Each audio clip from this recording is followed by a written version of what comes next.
You can go to the Patreon link in the description of this video to receive instant access to the entire course with either a Tier 2 or 3 subscription, or by purchasing the course individually. So in this lesson, we're going to be learning the positions on our fretboard. And a couple of ideas that I had that I used when I was first starting was to get a piece of painter's tape, put on the fretboard, and then mark each position on that fretboard.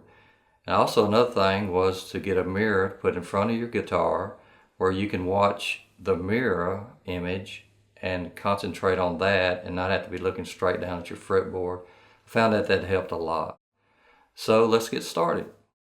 All right, let's look at this lesson now. Again, since we don't have raised frets like a guitar, like an acoustic guitar, electric, or a bass, you've actually got to make this steel bar make our chords. So we have to be in line with the fret markers, the lines that you see going across your fretboard. And then we need to have this bar as true to that line as possible. I simply took some painter's tape, which is this blue type tape that doesn't hurt your fretboard and it peels off real easy.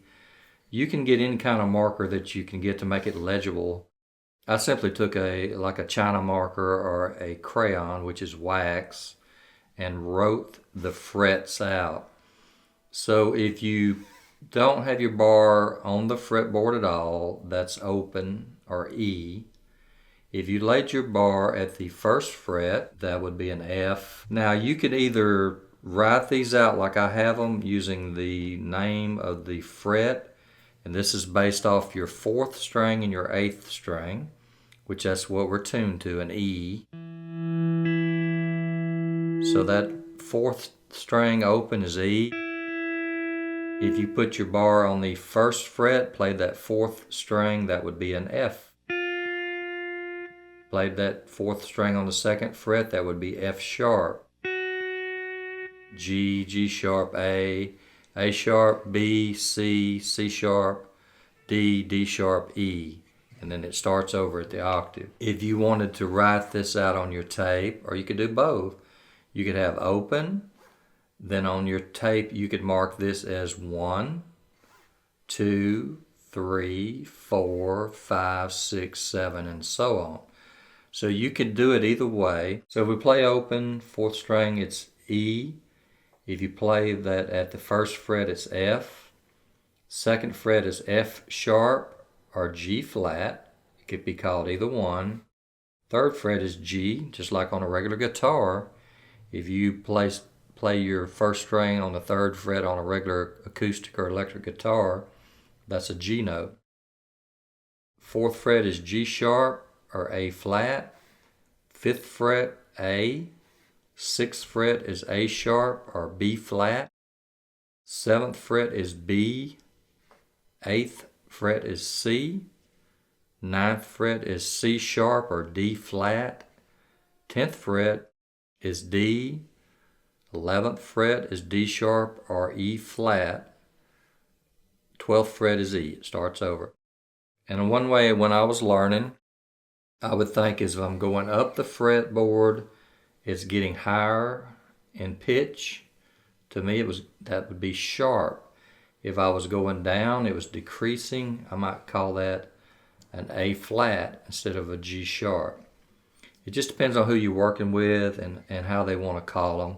So you need to learn both. But anyhow, if you're going up this way, I went up from F, it was F sharp. If I went back from G, I flatted it.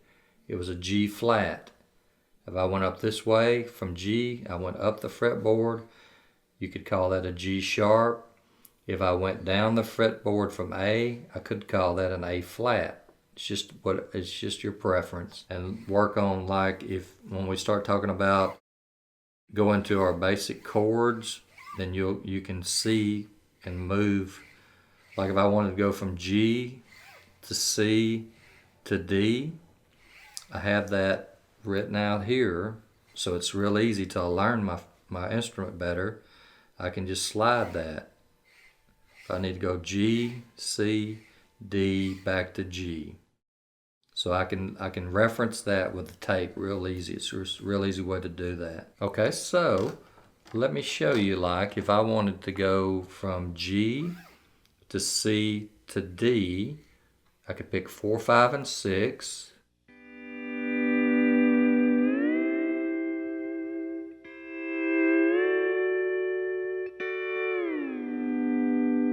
So I went G, C, D, back to G, picking 4, 5, and 6 as the group.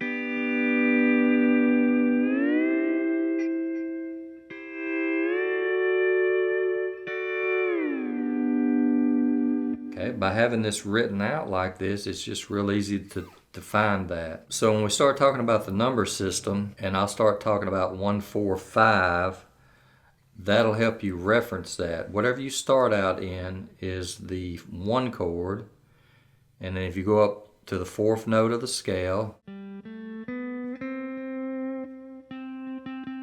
in this instance it's a C, that would be the 4 chord, and then the 5 chord would be the 5th note of the scale. In this instance it's a D. So if I told you to go from 1 to the 4 chord to the 5 chord, you would go G, C, D.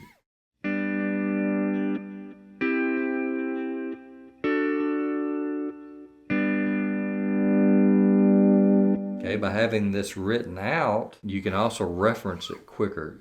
And I would tell you go G, C, D, back to G. I hope this lesson helped. On Patreon, we'll have an additional exercise for our Tier 2 and 3 supporters. Then we'll continue here on YouTube with a video covering our major string groups. But first, if you'd like to support the channel, the best way to do that would be to join our Patreon site. But you can also support us by clicking the join, like, and subscribe buttons below. Also, we want to take this opportunity to thank our supporters on YouTube and Patreon, especially our Tier 3 supporters, Jim, M. Medlock, William, Philip, Arthur, and Douglas. So thanks again, guys, and keep picking.